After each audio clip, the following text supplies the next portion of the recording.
Hi, welcome back to the Personality Hacker Podcast. My name is Joe Mark Witt. And I'm Antonia Dodge. So here at Personality Hacker, we talk a lot about the Myers-Briggs system.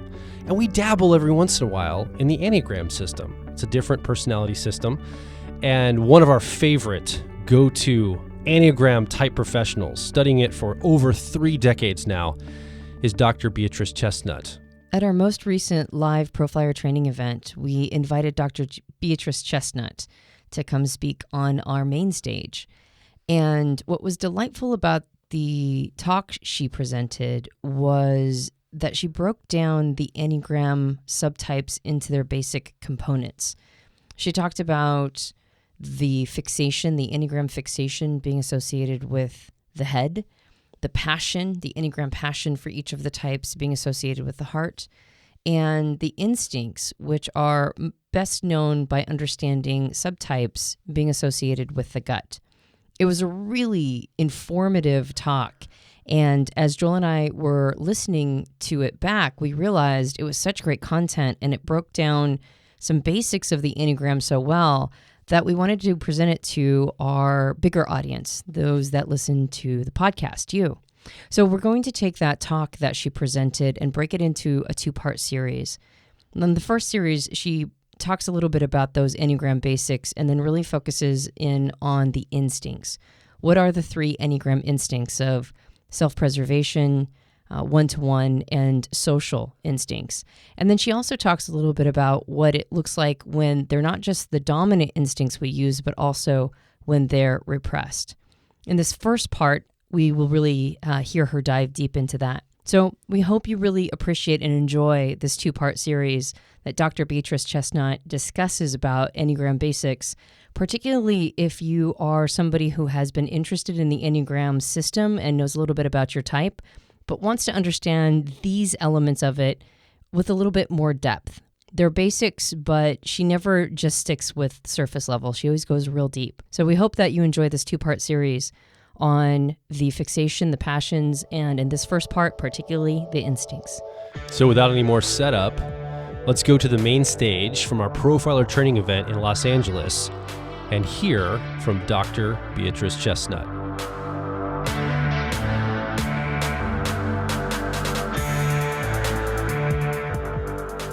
I have been studying the Enneagram for about 30 years. Some of you may know me more than others, so I'll say a little bit just about my background so you know who I am. And I came upon the Enneagram totally by accident, just at my friend's house.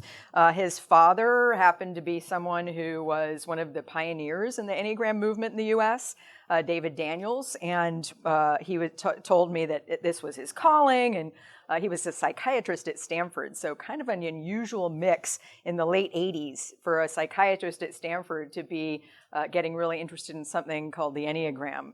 And he teamed up with Helen Palmer to create one of the first Enneagram schools. And of course, Helen Palmer, although she doesn't always advertise this, was most best known for being an intuitive and teaching people how to get in touch with their intuition. So it was a very interesting combination at the time. In 1988, 89, they started the first Enneagram school. So I just happened to know this guy because, I was from the neighborhood. So, but when I learned it, it completely changed my life. It completely blew my mind. I went to UCLA here in the, well, I won't tell you when because that'll give away how old I am. But I went to UCLA and I took one class in psychology, and it was my least favorite class, and it was the only class I got a C in. And so I was never really interested in psychology. It just seemed like it gave jargony names to obvious things. So I wasn't really even interested in psychology until I met the Enneagram, and I was on my way to get a PhD in communication studies. I studied mass media and politics, so you can imagine how addicted I am to the news these days. But learning the Enneagram and learning that I was a 2 really changed everything. So I ended up going back to school to become a psychotherapist after I got into my own therapy and started my own inner work, realized I needed to be doing something that was much more, had more impact on people in an immediate way. And so I became a psychotherapist and integrated the Enneagram into everything I did because I knew the Enneagram before I studied psychology. So I went through studying psychology and I was like, wow, everything I'm learning here fits into the Enneagram. The Enneagram's sort of like a grand theory of psychology. But the beautiful thing about the Enneagram is it's also an ancient symbol that we can trace to early wisdom traditions. So we don't really know where the Enneagram comes from, but it might be thousands of years old. And so we'll talk a little bit this afternoon about the more spiritual aspects. This morning we'll talk a little bit more about type, subtype, the building blocks of type and subtype, and how that can help you. So been a psychotherapist for about 20 years. Now I don't really do psychotherapy anymore. I do more coaching and work with leaders and teams and businesses when I'm not doing public workshops in the Enneagram, which I now do more than anything else with my business partner and good friend, Uranio Pius. And sometimes you'll hear me say, like when I'm talking about Enneagram theory, we think this and we think that. The we is me and my teaching partner, Uranio, because one of the things we're very committed to and aligned around is really developing the Enneagram theory and practice in the best way possible. We see the Enneagram as something that holds a lot of information, a lot of mystery, and if you're really working with the Enneagram, you want to be unveiling that in an active way. And so one of the things that I'm going to be talking about today is subtype, and I think we're on the leading edge of the subtype theory because we're so interested in how do you make this thing work for people? How do you both stay true to the ancient roots of the system, in that it came out of ancient spiritual traditions, but in the era where psychology hadn't really been invented yet. So in the past, in the distant past, things like literature and art and spirituality were also forms of psychology. They were all about how do I know who I am so that I know who I can be. So that's the point of view I'll be talking about the Enneagram in. And now we lead inner work retreats and workshops for professionals who work with the Enneagram, either in coaching or therapy or spiritual traditions, spiritual direction, because we're really committed to both providing opportunities for people to take the Enneagram deeper. And one of the things I love about Joel and Antonia is they're not just committed to doing really good Myers-Briggs works, they're really committed to doing really good self-development work and personal growth work. And that's where I think we're very, very aligned, and why I like working with them so much. It's not so much about the tool, it's about how we put it to work in terms of helping us understand who we are, so that we can understand how to reach our higher potential. So I think that's always the theme of all the Enneagram work. And so what I want to talk about now is what I think are some of the basic building blocks of the Enneagram, and especially how we need to understand it to put it to work in our own lives. So I'm going to talk about instincts.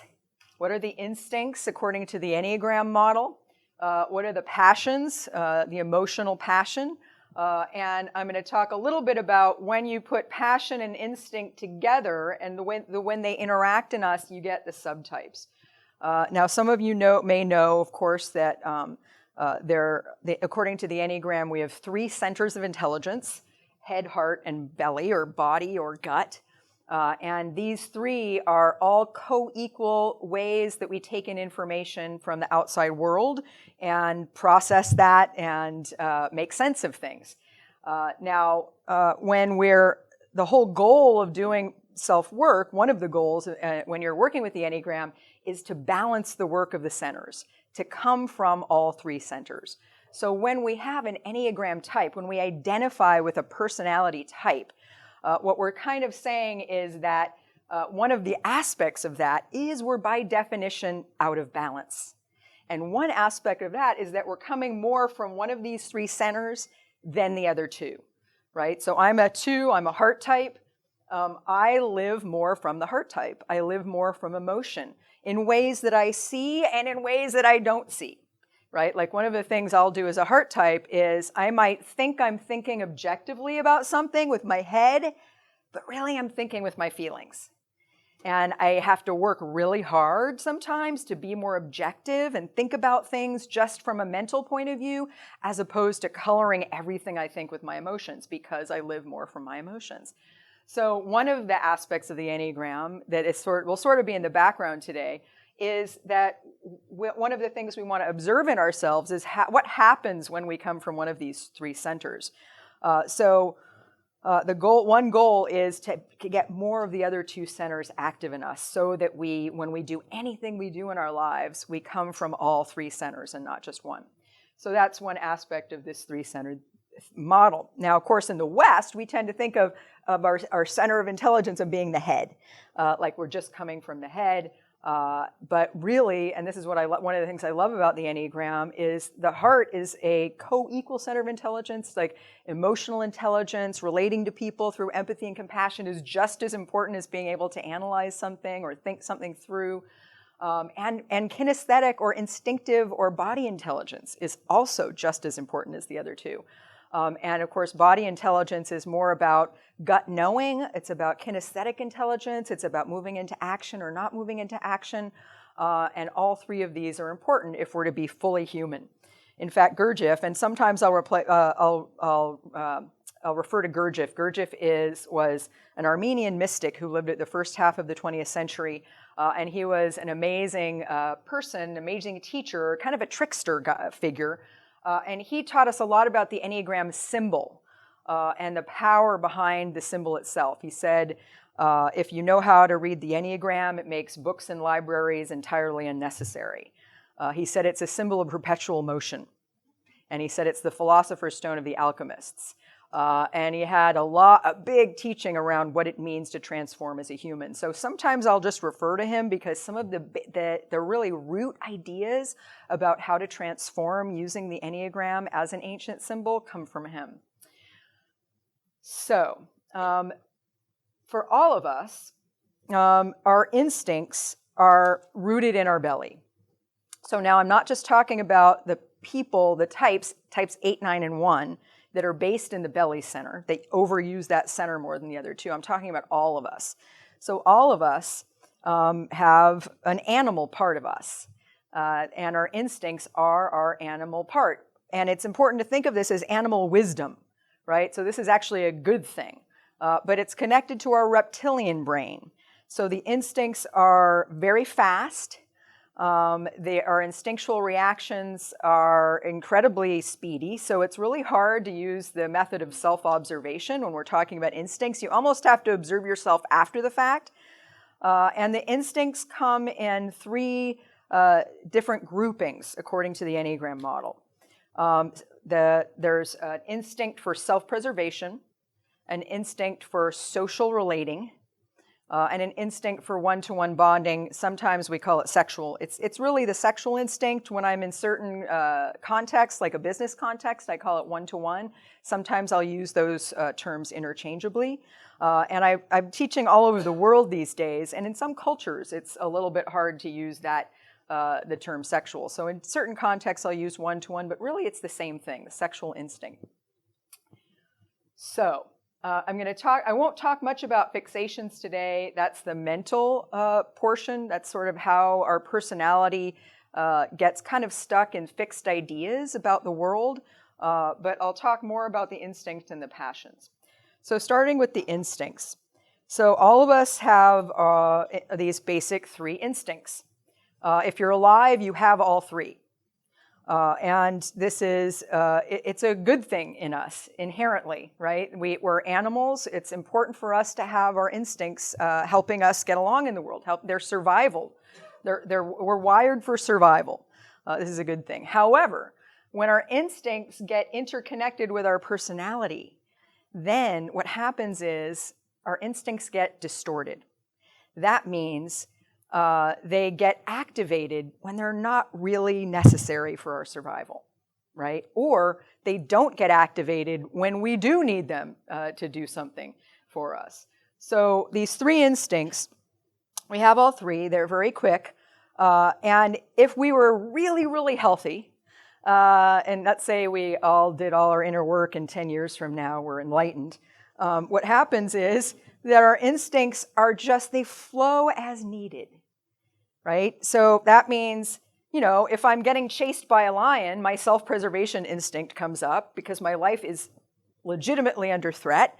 And my self-preservation a wiring goes off and says, hey, get out of here, right? That's a good use of my self-preservation instinct. The problem is, in our world today, and when we're identified with their personality, self-preservation dominance, people who have a lot of self-preservation instinct, tend to feel their life is under threat even when it's actually not, right? So I'm a self-preservation dominant person, and what that means is the self-preservation instinct as I'm going to use one of Antonia's terms, it takes up more real estate than the other two in my perception, on my view screen, in my way of operating in the world, right? So we all have all three instincts, but what happens is, just like at the level of the centers, we all have three centers, but we tend to come from one more than the other two.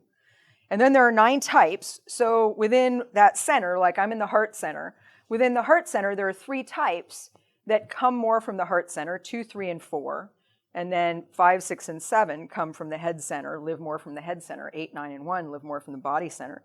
So I'm a 2, I'm based in the heart center, and I'm one of these 3 types. But then there's another breakdown into 3, right? This is the subtype level. So that means there's different kinds of 2s. There's 3 different kinds of 2s. So I happen to be a self-preservation dominant 2. But there are also social 2s, people whose social instinct takes up more real estate, or sexual 2s, 2s whose sexual instinct takes up more real estate. And so the idea is that we all have all 3, but one tends to dominate our experience. One tends to be sort of the priority, tends to take up all the space. And for each of us, that may happen in different ways depending on our history, our biography, and our own individual psychology. So for me as a self-preservation dominant 2, there are certain self-preservation things that I don't think about quite as much. So they're typically self-preservation, and I'll say more about what that is in a minute. And that is, how much, let's say, paying it. Sometimes people will say, well, people who are self-preservation dominant think a lot about money and financial resources and having enough money in the bank and being on top of their accounting, let's say. I'm not very good at that. I've had to learn to be good at that. And I'll explain why that is if we talk about self-preservation too. But what I'm very focused on is food and eating, right? So my self-preservation dominant instinct focuses a lot on where my next meal is coming from, right? So I'm one of these people who at breakfast starts thinking about lunch, and at lunch starts thinking about dinner, and thinking about lunch the next day and dinner the next day, right? And I'm not as much of a breakfast person. So this is what I mean by self-preservation dominant. There's a focus of attention that is very much influenced by the dominant instinct. Now, another thing that's interesting about the instincts, and this is an innovation that my teaching partner and I, Uranio, and I have refined. You won't find this many other places when you study the Enneagram. Something we teach a lot in our retreats and workshops is that there's one instinct, although we all have all 3, that's dominant, that takes up more space, and there's one instinct that's actually repressed. So we have these 3 instincts. One is dominant, one is like really big, sort of directing a lot of what you do. There's one instinct that's sort of in second place, and it tends more toward normal functioning. I would argue it's not by itself normal, that usually we have to do some work to develop it, to make it more sort of work as it should, let's put it that way, according to like sort of what's real out there. How our instincts should get activated is according to what's real, what's objectively real going on out there. But of course, when we're in personality, we're seeing life through our own lenses, right? So this is the whole thing, is we see life not as it actually really is. We're not really in touch with reality out there. We're in touch with our own inner world more than we are outside. We're coming more from our personality lens or point of view. So with the instincts, one tends to take up a lot of space, more space than it should. One tends to be in the middle, and then one tends to be repressed. Now, we use the word repressed and not blind spot, although it is a kind of blind spot, because these are biological drives, right? So here we're talking, for those of you who are therapists or know a little bit about psychology or psychological theory, we're talking Freud territory here. Freud's theory was all about instincts. It was a drive theory. So it's very interesting because Claudio Naranjo, who is probably the seminal Enneagram author that I draw on the most. I'm trained as an academic, and so I always look for what are the best root teachings. And Claudio Naranjo's really is the best root teaching. And what he talked about is that, interestingly, in the Enneagram model, it kind of brings together different psychological theories from sort of recent Western history of psychology. And the Freud is the instinct level. Now, Freud didn't have the whole picture, right? But he had that. He described that part of it very well. That part of what makes us, especially in personality when we develop, is that we have these instinctual drives. And then he talked about how society kind of has to meet those drives and sort of push them back so we don't just go crazy and do whatever we want like animals. And again, I wouldn't say animals is a bad thing because our animal wisdom is a good thing, right? Animals actually have it right when it comes to instincts, right? Animals are tuned in to what's really going on. This is why, like when there's a tsunami, you'll notice all the dogs are running up to the hills like a couple hours before it happens, right? So animal instincts are a good thing. However, in Freud's time, there was this sort of idea that civilization has to kind of help you sort of contain your instinctual impulses. Now, I would argue that's both a cultural thing, but it's also something that may have had to do something with his Enneagram type, which I can talk about later if you want me to. But there's this instinctual level, there's an emotional level to the personality functioning, and there's a cognitive or mental level to the functioning. So when we're talking about the instinctual level, we're talking about the reptilian brain. When we talk about the heart level, we're talking about the limbic brain, the emotional brain. And when we talk about the head, we're talking about the neocortex. Now, this does not mean at all that body types are less evolved than head types, right? Not at all. We all have all three. We're all functioning with all three. But it's important to understand the instinctual level, and especially the way it interacts with the rest of our personality. One of the things that Gurdjieff talked about is how we have these three centers, and these three centers are talking to each other in personality, right? So there's a part of the heart center that's in charge of interacting with the instinct center. There's a part of the heart center that's in charge of interacting with the head center. So this is sort of like an interconnected system. And I'm breaking down the pieces of the system so we can understand a little bit about how it works. We will be right back. If you're focused on personal growth, I think you'll resonate with our core content over at personalityhacker.com. We want to see you understand how your mind is wired so you can generate motivation, improve social skills, find career opportunities, and master excellent decision making. But a quick warning, we are advice and action focused in all of our articles, podcasts, and videos. This means that we attract people who like to be challenged to become excellent, to take action, to put in the work to optimize themselves, not simply just gather more information. If you are committed to personal growth and ready to radically find your inner truth, then come over and be a part of our growing community of like minds at Personality Hacker. Now back to the show. So at the instinctual level, we have these three instincts. And I'll talk a little bit about what those are. And you're going to need to take this very, very lightly. Hold what I'm saying very lightly. Why? Because the biggest mistake I see happening in the Enneagram world is they get really interested in these three instincts, partly because it's much more simple to talk about 3 than it is about 9 or 27. Because remember, there's 27 subtypes here once we combine the 3 instincts with the 9 types. So people say, hey, let's just deal with these 3. It's much easier. But the problem is, we can't go too far saying like what's true of self-preservation subtypes, because once you mix it with the type, it gets really different, right? So the subtype is going to be mixing a dominant instinct with the passion, the fixation, with sort of the type of the person. So I'm a self-preservation dominant person, but I'm a 2, right? So the self-preservation instinct is going to look different in me in terms of my subtype than it does for, say, a 7, right? 7 is a very different type than 2. And a self-preservation 7 might have some things in common with me as a self-preservation 2, but not everything. And there are going to be some things that are very different. So I'm going to talk a little bit about these 3 instincts, but keep in mind not to get too fixed, because otherwise it's very easy to overgeneralize when we talk about the instincts.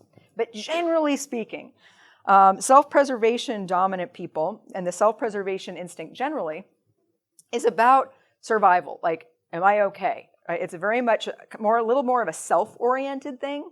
Like, am I okay? Am I going to survive? Is my life under threat? And what do I do to take care of me?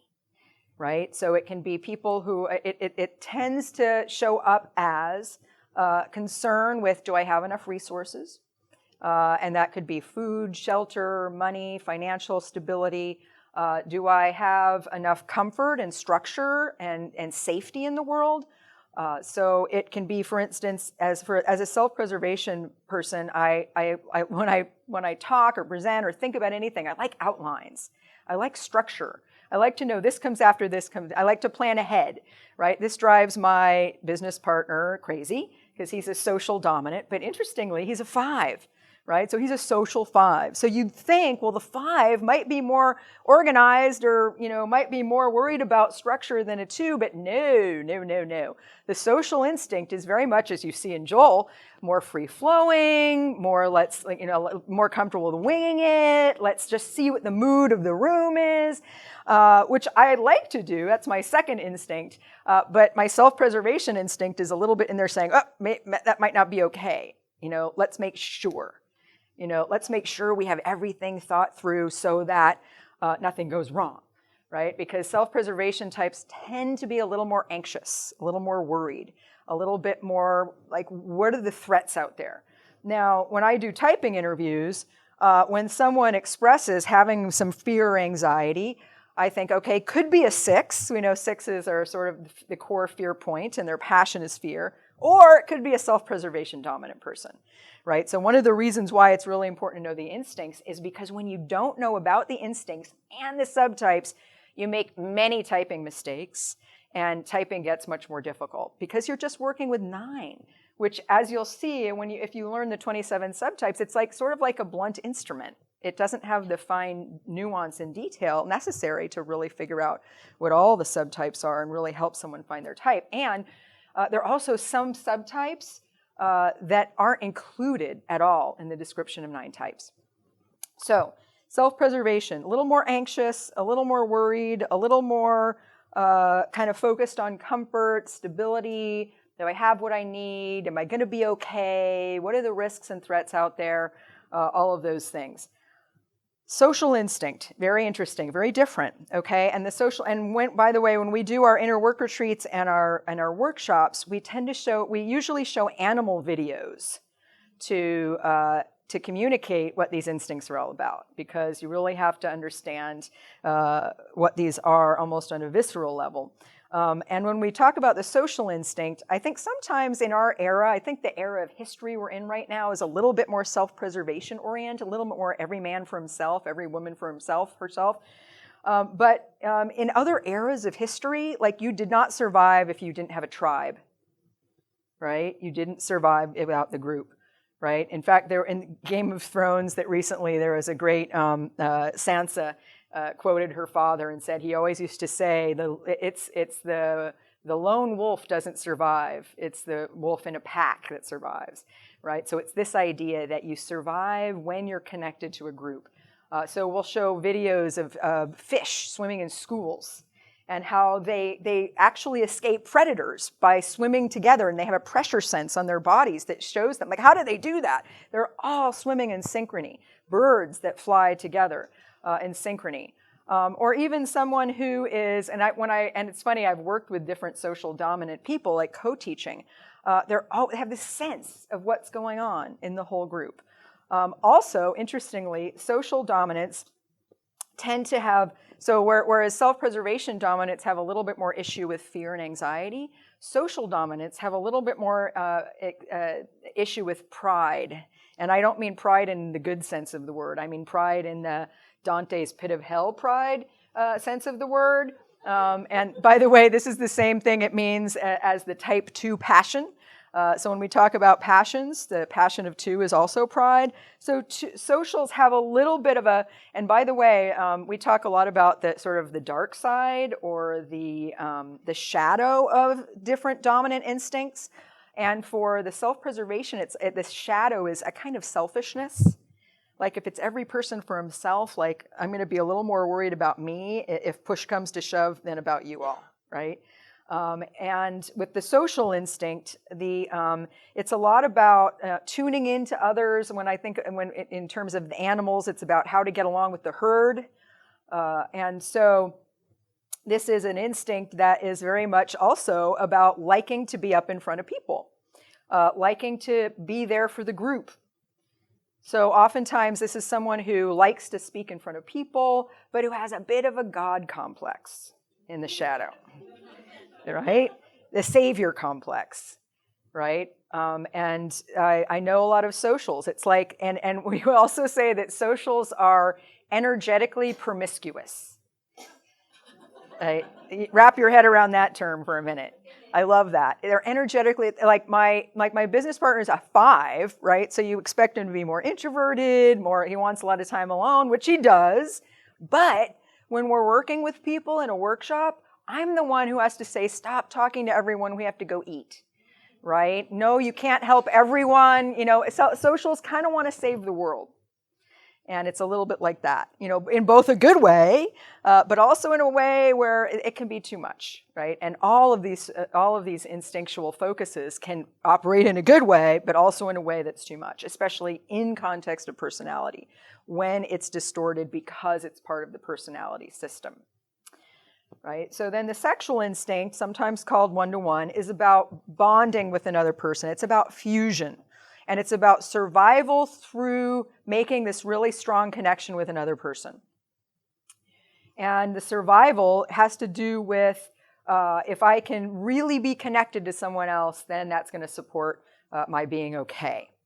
Now, sexual dominants tend to be a little more intense, but watch out because, for instance, I've found a lot of 4s will over-determine themselves as sexual instinct dominant because all 4s are intense, right? It's not just the sexual 4 that's intense, although they're intense in a different way, but all 4, like self-preservation 4 can be intense. And I also have to say this, I had a friend who is 6, and he thought he was a sexual 6 for a long time. And he was very insistent that he was a sexual 6. And I kept thinking, you know what? He looks like a self-preservation 6 to me. And so at one point, I tried to, get brave enough to kind of say, I think you might be a self-preservation 6. And here's the funny part. He's Italian. And I think he thought that if he wasn't a sexual 6, it meant he wasn't sexy. And so, no. And so finally, when I said, look, you can be a self-preservation 6 and still be sexy, then it was like, okay, in that case. So the sexual dominants doesn't mean they're only the sexy people, although they can be very sexy, let's be honest. But the sexual dominants are people who very much, it's also about the creative impulse. It's also about going into action in the world, being sort of a potent force, someone who really goes for it, and who doesn't really think about the risks. So it's someone who tends to be a little more aggressive because the sexual instinct is about rivalry, right? In the animal kingdom, it's about fighting the other rival for the mate, right? That's what it is in the animal kingdom.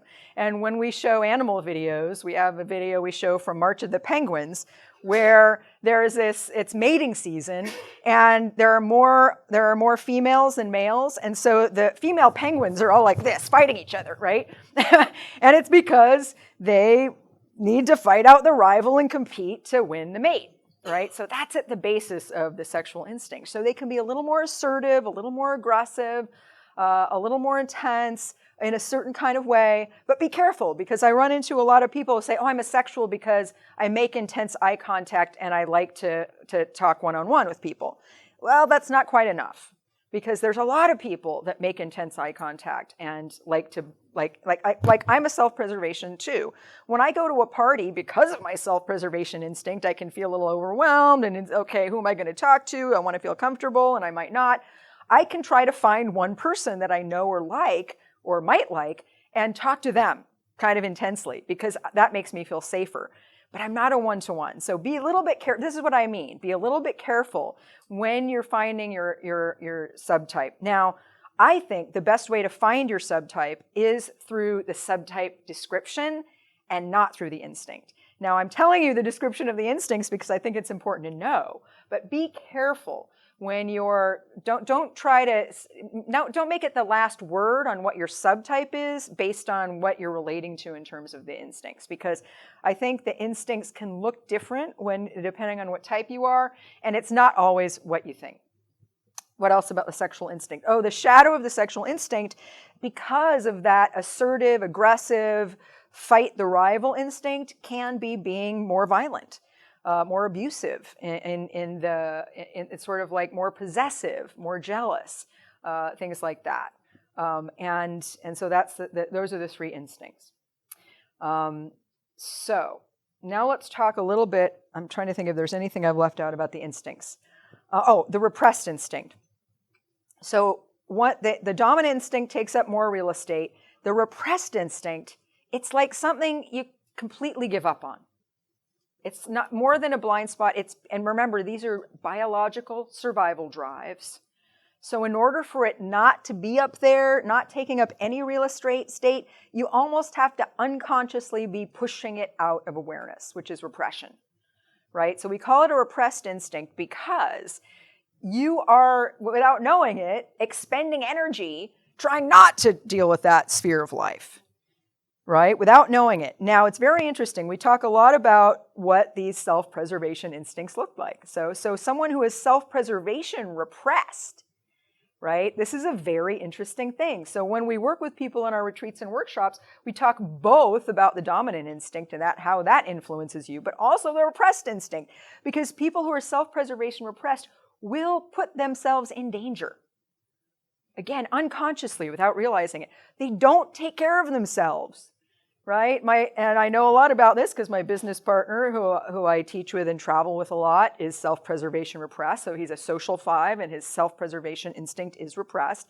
I cannot tell you the amount of times he's left his iPhone in an Uber. He just did it a few weeks ago. He gets to the hotel, he's like, oh, I left my phone in the Uber. I'm like, again? So it's like that. He also then that same trip left one of his bags at home after he left for the airport and had to hire an Uber to go pick it up and bring it to him. So this is what I mean. Not very organized, not paying attention to self-care themes or even sort of being safe. So there can even be, and again, I'm talking about the shadowy level here, there can even be a suicidal tendency.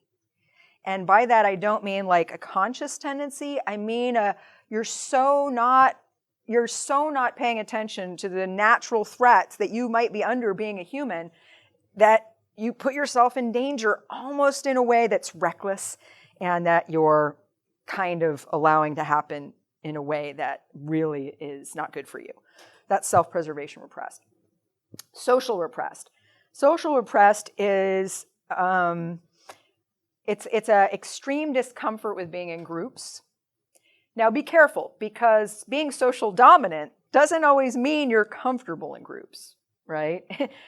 Like social 1, for instance, is someone who actually puts themselves outside the group but is in service to the group. So this is what I mean, like don't overgeneralize the instincts. Because you'll get in trouble.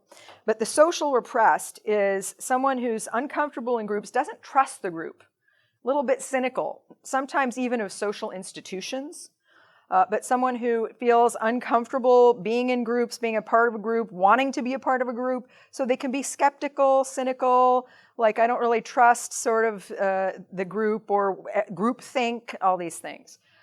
Sometimes, now, when we do inner work retreats, and part of what I'm talking about is based on what we've seen in our inner work retreats when we do really deep work with people using the Enneagram and the patterns that we see. For instance, with social repressed people, we often see that there was a history of bullying, like when they were a kid, right? So there's this thing. Now, every once in a while, we also see that in social dominance, but it's important to recognize that that there are ways that this, even though I won't have time to explain all of these this morning, there are ways that these play out in very specific ways. But social represseds oftentimes also will, it's like they don't always understand the politics of a situation, or they don't always understand like being tactful in a situation. Like they'll say things in a group that people kind of go, ooh, like that was sort of uncomfortable that he said that. So they'll say things that are sort of like, wow, like a little bit like tone deaf, let's say, to the social mores of a given group. So that's the social repressed. So the sexual repressed can look a little bit like a lack of energy, a lack of creativity, a lack of trust in one's own ability to make connections.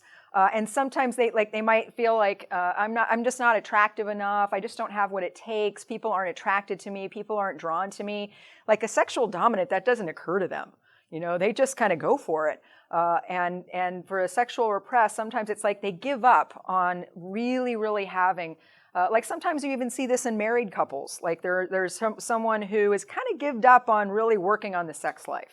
They sort of feel like, well, it's just never going to really be what might be fulfilling, or it's just not going to happen for me. I'm just not wired that way. It's a little bit of a giving up on a really fulfilling kind of connection with someone else. And by the way, the sexual instinct isn't only about partnering. It can be about friends. It's any kind of close connection that is important enough to support your survival.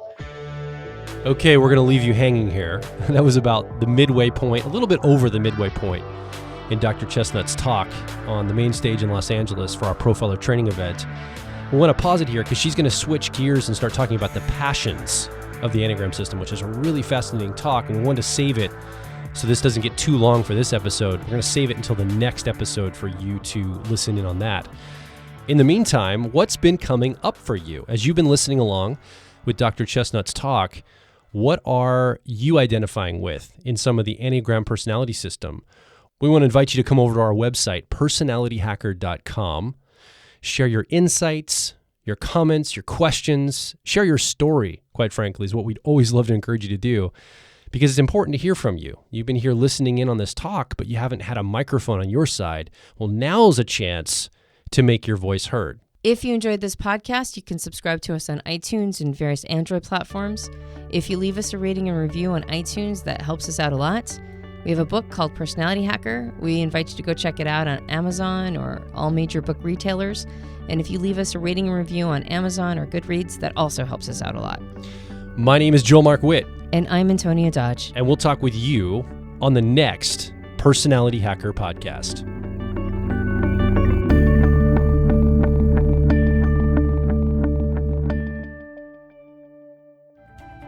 If you're focused on personal growth, I think you'll resonate with our core content over at personalityhacker.com. We want to see you understand how your mind is wired so you can generate motivation, improve social skills, find career opportunities, and master excellent decision making. But a quick warning, we are advice and action focused in all of our articles, podcasts, and videos. This means that we attract people who like to be challenged to become excellent, to take action, to put in the work to optimize themselves, not simply just gather more information.